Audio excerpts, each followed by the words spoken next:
Okay guys, here with another knife video. Let's talk Rizzutos for just a minute. Real versus clones. Alright. In case you haven't already been able to tell, this one on the right is the real Rizzuto, vintage from like the 60s or the 70s. And here's a Korean Rizzuto Clone. Now, Rizzutos were very popular when they came out. In fact, they're used in a ton of movies, especially from the 80s, I've noticed. They're definitely not the most tactical, not the most ideal for carry or use or anything like that. But they are very flashy and just really cool knives, novelty-wise, to have. I'm going to show you what to look for to tell the difference between a fake, quote-unquote, and a real. I say quote-unquote because these Korean clone copies, they're not as valuable as the real Rizzutos, obviously, but they have gone up in price considering they're collector item too, and they don't make these anymore either, so they're considered vintage too, the copies. So let's take a quick look at them.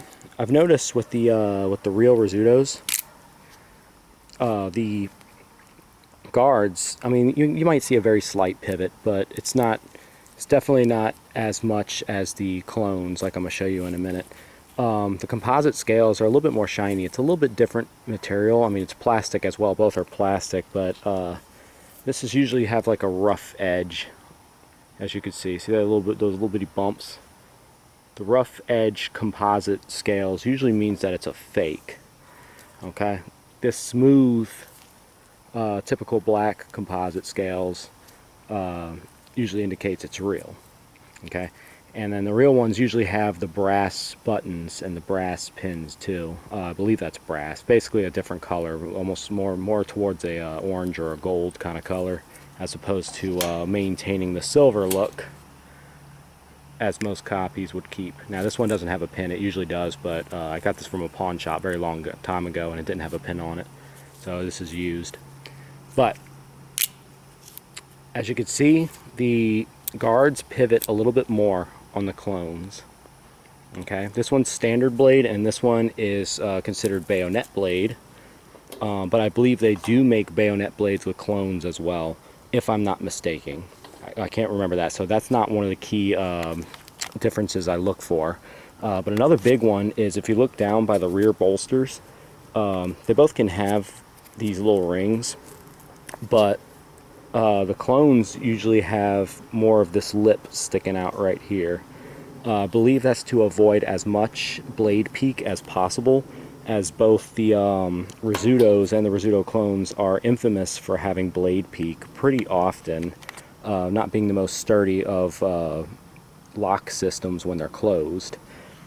So, however, the real Rizzutos, they typically lack that lip, as you can see. Looks like a regular, like an Italian stiletto would or something.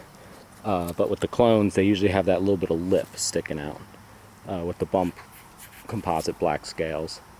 So, just something to keep in mind whenever buying, selling, etc. Whatever, knowing what you're dealing with. So, both, again, collector items, considered vintage,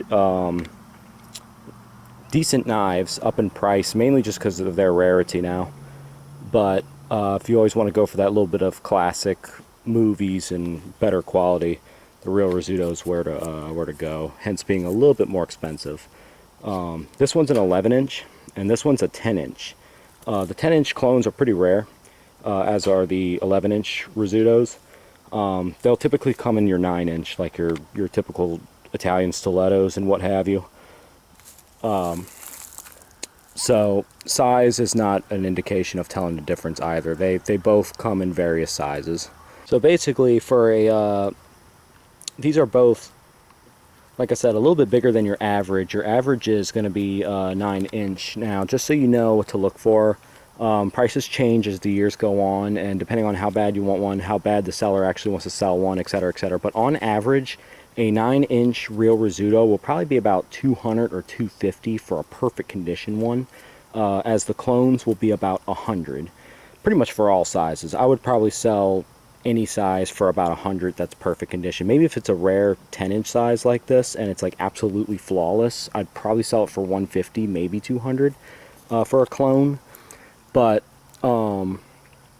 if it typically has like blade peak, or doesn't fire open all the way, something, you know, imperfect about it that's unsatisfactory, it might, you know, the clones might go for about 50 bucks, maybe a little bit more, but I would sell mine for like 50 if I were to.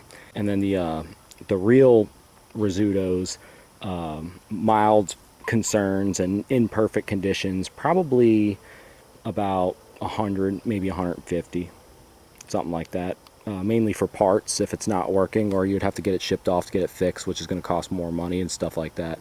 So just to keep in mind whenever buying or looking around for Rizzutos, you know, definitely don't use this video as a reference 100% when it comes to prices or quality or anything like that, but just so you have a little ballpark idea of some of these guys.